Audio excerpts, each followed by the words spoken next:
अस्सलाम वालेकुम स्टूडेंट्स। आज हम जो टॉपिक डिस्कस करेंगे वो सेकंड ईयर का चैप्टर नंबर 4 है। तो उधर से हम इसकी फर्स्ट एक्सरसाइज 4.1 एक्सरसाइज, तो आज हम इसके कुछ क्वेश्चन डिस्कस करेंगे। तो क्वेश्चन नंबर इधर हमने जो लिखा है वो क्वेश्चन नंबर 2 है, 4.1 का क्वेश्चन नंबर 2।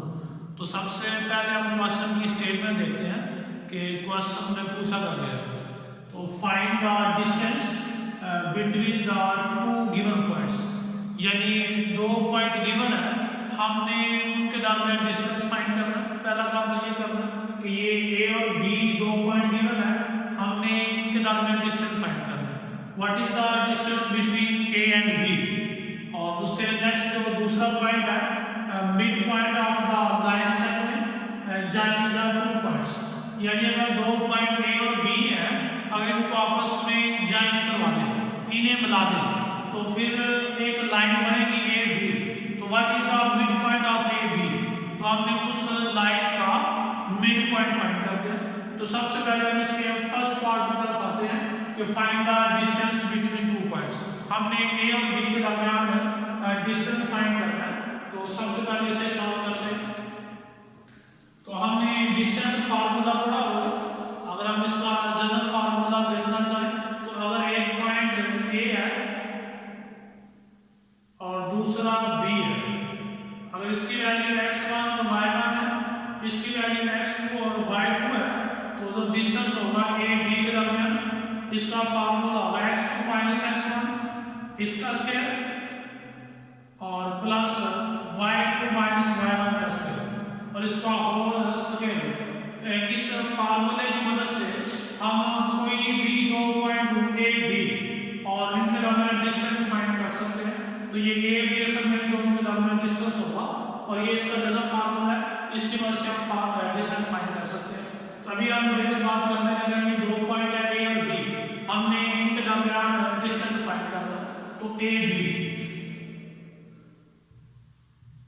तो जब डिस्टेंस फार्मूला यूज करेंगे तो ये x1 y1, ये x2 y2, ये x1 और y1, ये x2 और y2, तो ये दो पॉइंट आ गए। तो distance formula x2 minus x1, तो x2 की वैल्यू इधर -2 है और x1 की वैल्यू -3, तो इसका होल स्क्वायर। इसी तरह y2 और -y1 इसका स्क्वायर और सारे का होल स्क्वायर। तो जब इसे ऐड करेंगे तो -5 आ जाएगा इसका स्क्वायर। इसी तरह इन्हें ऐड करेंगे तो ये भी -5 इसका स्क्वायर और इस सारे का होल स्क्वायर। तो जब -5 का स्क्वायर है, जब इसे ओपन करेंगे तो माइनस और प्लस में सेव हो जाएगा और जब 5 को 5 से मल्टीप्लाई करेंगे तो 25, तो इधर 25 आ जाएगा, इधर भी इसी का 25 और इस सारे का होल स्क्वायर। ऐसे लिख लेंगे। जब ऐड करेंगे तो 50 आ जाएगा, 25 और 25 50। अब 50 को ऐसे लिख सकते हैं 25 × 2। अब इन दोनों का अगर स्क्वायर निकालना करना, 25 का स्क्वायर निकालना करना उसका लगा, तो 25 का स्क्वायर करेंगे तो 5 आ जाएगा और 7 2 का स्क्वायर। ये इसका आंसर होगा। ये ए और बी के दरमियान डिस्टेंस होगा 5 2 का स्क्वायर। तो ये था इसका फर्स्ट पार्ट कि find the distance between two points. इससे नेक्स्ट सेकंड इसका पार्ट ये है कि mid point of the line segment joining the two points. तो हमने दो पॉइंट के दरमियान मिड पॉइंट फाइंड करना है। दो पॉइंट अगर बनाएंगे तो लाइन बनेगी और उस लाइन का मिड पॉइंट क्या होगा, तो वो हम फाइंड करेंगे। तो सेकंड पॉइंट की तरफ आते हैं। तो मिड पॉइंट ऑफ, अगर मिड पॉइंट का फार्मूला देखें तो अगर यही दो पॉइंट है ए और बी, तो अगर हमने इनके दरमियान मिड पॉइंट फाइंड करना है, अगर ये लाइन ए बी है तो लेट करें इसका मिड पॉइंट कोई एक आता है ये। अब ये मिड पॉइंट फाइंड करने का फार्मूला क्या है, तो mid point x1 plus x2 over 2। इसी तरह दूसरा जो पॉइंट है y1 प्लस y2 ओवर 2। तो ये जनरल फार्मूला, कोई भी दो पॉइंट हो तो इस फार्मूले की वजह से हम उस दो पॉइंट का डिस्टेंस है उनका मिड पॉइंट फाइंड कर अब वो मिड पॉइंट फाइंड करना है, तो जब ए बी का वैल्यू है वो देख लेते हैं, यही है ए और ये बी, तो जब मिड पॉइंट यूज करेंगे तो mid point of A B,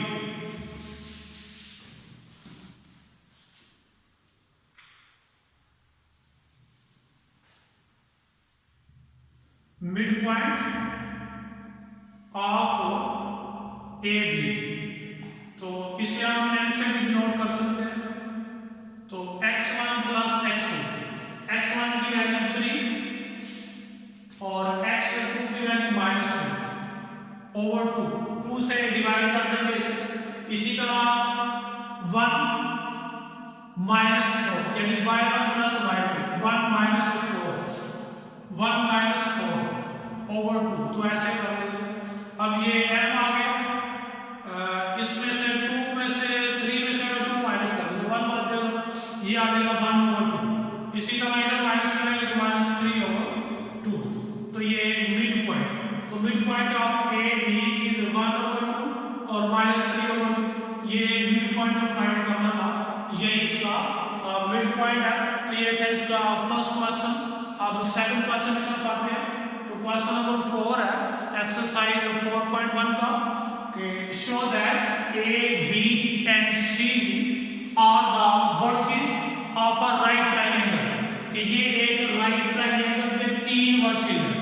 तो ये हमने प्रूव करना है कि ये तीनों मिलके एक राइट ट्रायंगल बनाते हैं। साधारण लफ्ज़ों में ये है कि ये 3 पॉइंट है, तीनों मिलके एक राइट ट्रायंगल बनाते हैं, ये हमने प्रूव करना है।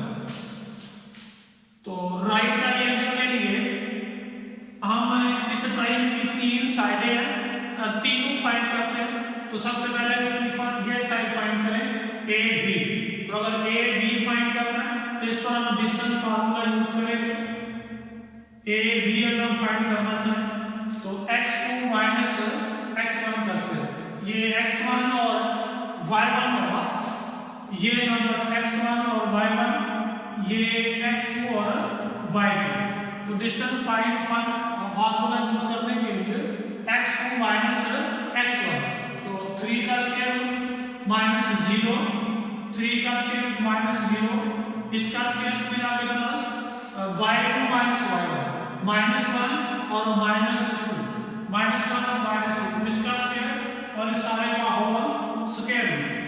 तो इसे माइनस करेंगे तो 3 के स्क्वायर रूट का स्क्वायर आ जाएगा, इसे करेंगे तो -3 का स्क्वायर आ जाएगा। अब ये स्क्वायर रूट और स्क्वायर कैंसिल हो गए तो 3 और 3 3 जा 9, ऐड करेंगे तो ये 12 आ जाएगा, ये आ जाएगा ए बी। तो हमने इसकी जो साइड ए बी है वो फाइंड कर ली।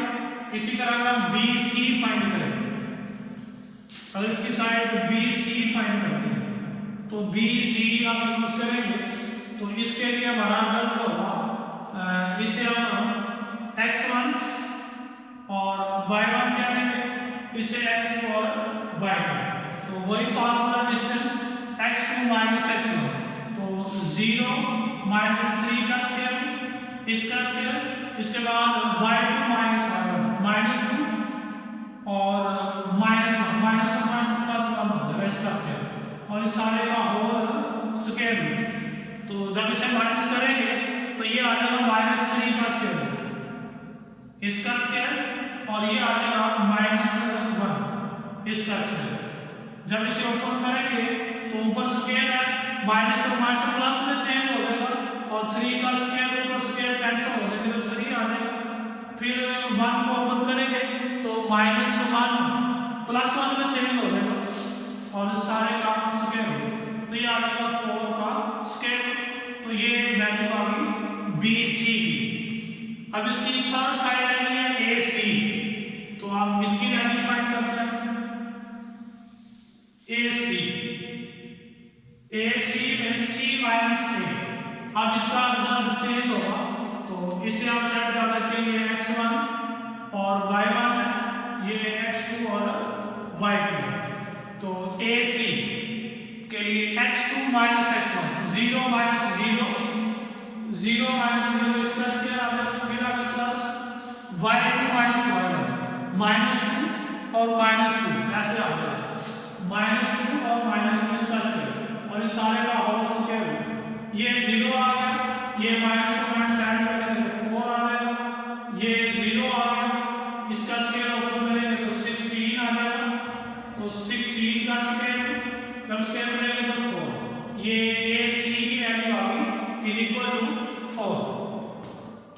अब हमने प्रूव ये करना है कि ये तीनों साइड में मिलके एक राइट ट्राइंगल बनाते हैं।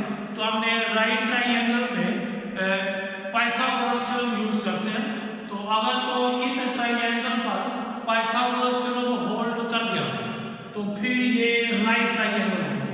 तो यूजिंग पाइथागोरस थ्योरम हम उसकी जो स्टेटमेंट देखते हैं उसमें क्या होता है कि परपेंडिकुलर का स्क्वायर प्लस बेस का square is equal to hypotenuse का स्क्वायर। अगर इन दो का स्क्वायर इस थर्ड साइड के इक्वल आ गया तो फिर ये प्रूव होगा कि ये राइट ट्राइंगल है। तो ए बी का स्क्वायर प्लस बी सी का स्क्वायर इज इक्वल टू ए सी का स्क्वायर। इसलिए हम ये चेक करते हैं कि अगर ये होल्ड कर दे तो फिर ये राइट ट्राइंगल होगी। तो ए बी के बाद 12 कर दिया, 12 का स्क्वायर इसका स्क्वायर, इसके बाद बी सी है उसकी वैल्यू 4 है तो 4 का स्क्वायर है तो इसका स्क्वायर आ गया।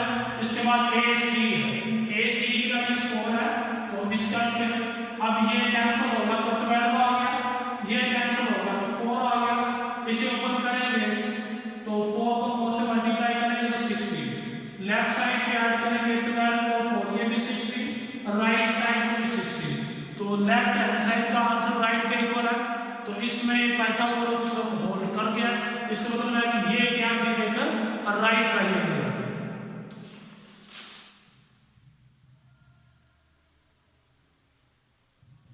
Pythagoras theorem hold. तो hence proved A, B and C form a right triangle. Hence proved A, B and C form a right triangle.